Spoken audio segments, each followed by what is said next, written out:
Hey guys, welcome back to my channel. If this is your first time stopping by, my name is Doris Talamun.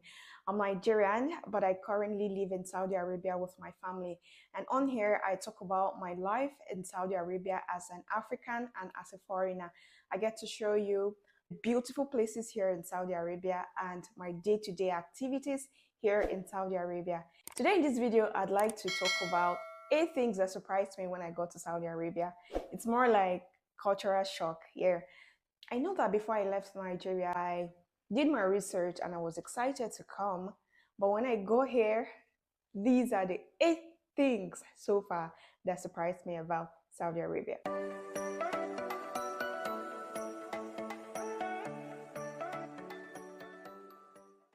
Number one is that as a dependent, you are not permitted to work nor own a bank account. Yeah, you heard me right. So I'm on a dependent visa, and so when I got here, I got to know that I am not allowed to work nor own a bank account. I must say it came as a shock to me because before I came here, I had researched about the kind of job I was going to come and do here. I just felt like it's the same what's obtained in other countries. But when I got here, I got to know that I cannot work, I cannot open a bank account. I can't work, but that means I'll have to, exit the country, go back and come on another visa. And it's very expensive, okay? And it's a tedious process. So that was one thing that surprised me about Saudi Arabia. The second thing that surprised me about Saudi Arabia is the fact that there are male and female sections in most, if not all, public places, okay? So like hospitals, schools, you have male section, you have female section. I didn't know this. I just felt it was the same with what is obtainable in Nigeria. So when I got here, I remember I took my child for an appointment at the hospital, and unknowingly at the reception, I just saw chairs lined up, and I went and sat there. So people were passing by and looking at me, but I didn't know.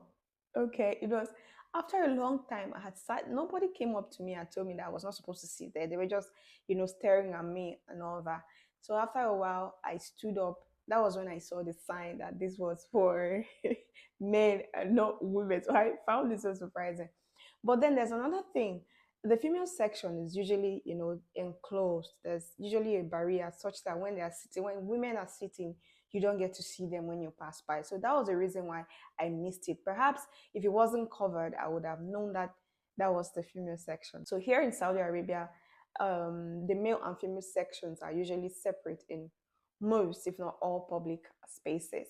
The third thing that surprised me about Saudi Arabia is the fact that lots of persons have vitamin D deficiency. Okay, you will come here, you will think that because of the scorching sun, vitamin D is not going to be an issue, but you find that most persons have vitamin D deficiency, and that's because most of the time we stay indoors during the day and people don't normally go out until it's dark. So there's limited exposure to sunlight. So lots of persons here are normally going to the hospital to get vitamin D supplements. And closely to that is that should be number four. Yeah, number four. Closely to that is the fact that here in Saudi Arabia, night is day and day is night. So what do I mean by this? You'll find out that during the day, people don't normally go out like that, except those that are going to work. Most persons are usually, indoors at home. But at night, once the last prayers have been said, last prayers for the day have been said, you will see people going out. Like personally, when I came, I found very strange, but after a while, I had to, join the band. Okay, so we go to bed like around say 1, 2 a.m. and then we wake up 2 p.m. of the next day.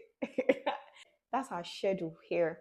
So if I want to shop for clothes or groceries, most times I wait till it's dark after the last prayers for the day, then I go out to buy whatever I want to buy. If I want to, no matter what it is, I wait till night, because when at night you have lots of options, all the stores are open and all that. So here, night is day and day is night. Okay, night is more bubbly than day because nobody likes stress in this place. No one wants to walk under the sun. So sometimes when I just decide to go out to get something during the day, like the way they look at you in their cars when They pass by and see you trekking. It's like strange to them, okay? They're not used to hard life here, soft life only. The fifth thing that surprised me about Saudi Arabia is the fact that there are no international schools in smaller towns. And by international schools, I mean schools that, teach their curriculum in English. Okay, so like where we are, it's a small town, so there is no international school. There's no school that teaches English. So I can't even enroll my child in a crèche. So we just stay at home. So if you're planning to come to Saudi Arabia, you should know that here, if you're not living in a big city, like say Riyadh, Jeddah, or other bigger cities, then it will be difficult for you to get an international school, a school that teaches in English for you to enroll your child, except you want them to go to school and study Arabic. So I found that surprising. But then it's not quite surprising because it is lately that the country has, been opening up to tourism and expats are coming in gradually. So I believe that with time, schools that teach in English are going to be all over the country. It's a work in progress. I've lost count now, but okay, let's not number anymore. Let's just talk as it flows, okay?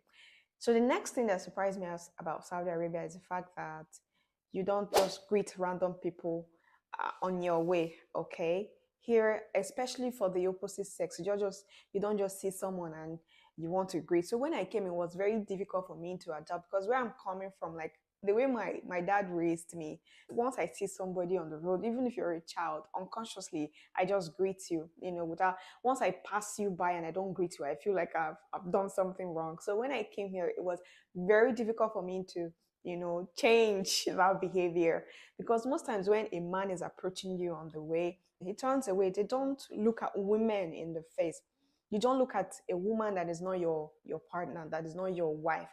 Okay, so they are so conscious. They won't just see you and then they look at you. They always, bend their heads down or they look away. You don't go greeting, John, have fun.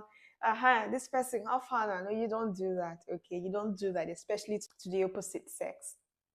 Another surprise I got when I got to Saudi Arabia is that I got to know that there is no palm oil. There is no palm oil anywhere. In fact, I don't know if these guys even know what palm oil is. So if you're planning to come to Saudi Arabia as a doctor or a nurse, please ensure that you have enough palm oil. If not, be ready to buy at very expensive prices on Amazon. Okay. So mine finished. I was using my palm oil. I didn't know that it was the last bottle. I thought I had another bottle. So it finished and I was cooking whatever soup with vegetable oil, olive oil before my palm oil arrived. There is no palm oil in Saudi Arabia, except in bigger cities like Riyadh. But here in smaller cities, you cannot find palm oil. So that was a big surprise to me. Another surprise I got when I got to Saudi Arabia is I got to know that a random stranger could call you into their house to come have tea. They don't know you from anywhere. You were just walking past their gates and they invite you in to come have tea. I found that very strange, but it's a very good thing. I must commend it. Like guys are hospitable. Like they are so hospitable. I got to know that it's a religious thing. Like they believe that when you welcome strangers into your home, you unknowingly, invite angels or welcome angels into your home. So for that, they are so quick to invite strangers to come in and have tea. I've gone into many houses here to have tea, and I feel so bad that I didn't document that. But henceforth, once I get an invitation like that, I promise to take you along and see how they offer tea to their strangers. The last but not the least surprising thing or fact I got to know when I got to Saudi Arabia is that Saudi Arabia is a very beautiful country. You will see flowers everywhere. Who said Saudi Arabia was a desert again? Like, I'm going to do a separate video to show you like the beauty of the town where I live. And this is just a small town. So you can imagine what's in Jeddah or what's in Riyadh.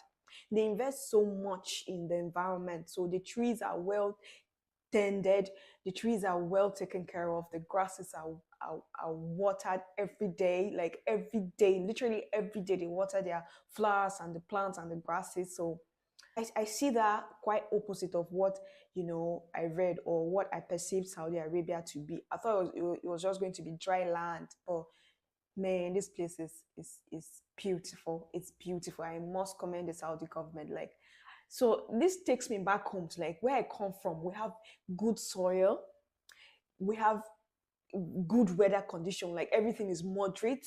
There's rainfall. Why can't we beautify our state or our country like other people do? Saudi Arabia is beautiful, and I can't wait to show you all the beauty that this country embodies. So let's have a discussion below. Which of these surprising facts is surprising to you? Yeah, which of them do you find quite surprising and astonishing? Let me know in the comment section, okay? And if you have not subscribed to my channel, please do so. Like this video and share it to your friends and family, okay? Thank you so much for watching this far. I really appreciate the love you showed me in my introductory video. Thank you so much. You guys are family, and thank you so much. I'll see you in my next video.